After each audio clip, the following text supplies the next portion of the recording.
कुंडली में पाए जाते हैं उसके बारे में चर्चा करेंगे। लेकिन उसके पूर्व मैं आपको ये बताना चाहूँगा कि हॉरोस्कोप क्या होता है और हॉरोस्कोप में जो 12 भाव होते हैं वो क्या होते हैं। एक सामान्य तौर पे ये बात आपको समझ में आना चाहिए, क्योंकि किसी भी जन्म कुंडली में जो जन्म कुंडली बनती है उसमें उस समय ग्रहों की स्थिति क्या है, किस भाव में कौन सा ग्रह पड़ा हुआ है। जैसा कि आप जानते हैं कि 12 राशियां होती हैं और 12 राशियों के 12 भाव होते हैं। उसी आधार पर विभिन्न प्रकार के जो दोष हैं वो जातक में पाए जाते हैं। सामान्य तौर पे आज मैं 3 प्रकार के दोषों की बात करूंगा। इसमें जो पहला दोष है जो कुंडली में आपको दिखाया गया है ये है काल सर्प दोष। दूसरे प्रकार का जो दोष होता है वो मांगलिक दोष, और तीसरे प्रकार का दोष जो आज चर्चा करेंगे हम वो गुरु चांडाल योग।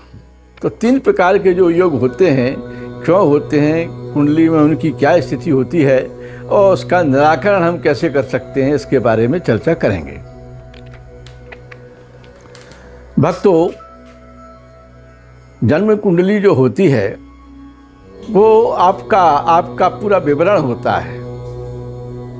जैसे कुंडली में जो प्रथम भाव होता है, जैसे हम लग्न भाव कहते हैं, जब जातक पैदा होता है तो जातक की कुंडली में पहला भाव लग्न का भाव होता है, अर्थात सूर्य जिस राशि में होता है उस राशि को हम क्या कहते हैं, लग्न भाव कहते हैं। अब कुंडली के भाव में आमने और सामने 180 की डिग्री पर जब राहु और केतु विराजते हैं और उनके बीच में या एक साइड में समस्त ग्रह होते हैं, तो इस प्रकार के दोष को हम काल सर्प दोष कहते हैं।